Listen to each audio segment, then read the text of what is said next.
আসসালামু আলাইকুম everyone, welcome to is talkies. Kamal Haasan, Amitabh Bachchan, Deepika Padukone ও সুপারস্টার প্রভাসের 600 কোটি বাজেটের তৈরি মিথোলজি, ফ্যান্টাসি, সাইফাই ও ফুল অফ অ্যাকশন জনরার মুভি কালকি কেমন ছিল, চলুন শুরু করা যাক 13 টকিজ। কালকির স্টোরিটা হচ্ছে, এই পৃথিবীতে এখন শুধুমাত্র কাশি নামক একটা শহরই এক্সিস্ট করে, আর এই শহরটিকেই পুরো ওন করে কমপ্লেক্স।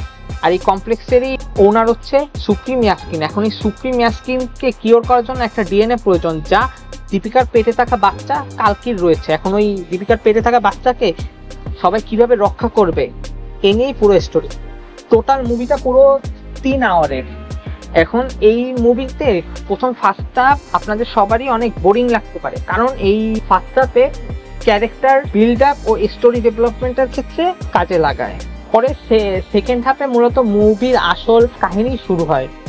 এখন এই প্রথমে আসি এই মুভির ভিএফএক্স আর সিজিআই কেমন। এই মুভির ভিএফএক্স আর সিজিআই গুলো অনেক ভালো ছিল, বাট কিছু কিছু জায়গায় একটু ভিএফএক্স গুলো একটু কম মনে হয়। যেমন অমিতাভ বচ্চনের ব্যাক স্টোরির জায়গায় ভিএফএক্স গুলো একটু হালকা খারাপ মনে হয়, but most of the time VFX আর সিজিআই অনেক ভালোই ছিল।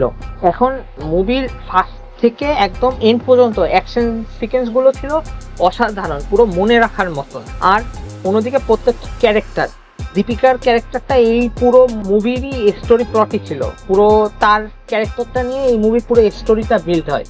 অন্যদিকে অমিতাভ বচ্চনের ক্যারেক্টারটা এই মুভির পুরো হার্ট ছিল, তার ক্যারেক্টারের ব্যাক স্টোরি থেকে প্রেজেন্টের স্টোরি সবকিছুই অনেক ভালো ছিল। আর রিভিল স্টার প্রভাসের তার ক্যারেক্টারটা প্রথমে আমার কাছে মনে হচ্ছিল যে তার ক্যারেক্টারটাকে অতটা ভ্যালু দেওয়া হয়নি, বাট অ্যাট দ্য এন্ডে, আমি উইদাউট এনি স্পয়লার আমি বলি, অ্যাট দ্য এন্ডে এই ক্যারেক্টারের যেই টুইস্ট ছিল তা দেখে অনেক মজা এসে যায়। আর at the end of the day এই মুভির একটা মিড ক্রেডিট সিন ছিল, যা ছিল পুরোই অসাধারণ। পুরো ওই মিড ক্রেডিট সিন না দেখলে পুরো মজা নষ্ট। আর এই মুভির প্রত্যেকটা স্টোরি প্লটে অনেক টুইস্ট ছিল, যা মুভিটাকে আরো বেশি ইন্টারেস্টিং করে তোলে।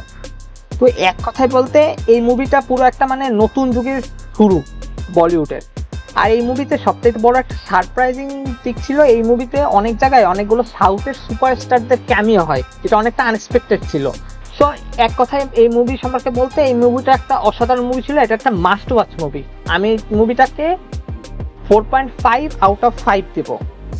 এখন 0.5 কাটবো, কারণ এই মুভির ফার্স্ট হাফটা একটু বোরিং ফিল হয়, এই বাজে। বাকি এইটা একটা মাস্ট ওয়াচ মুভি।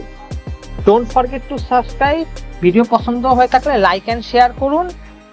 দেখা হচ্ছে নেক্সট টকিজে।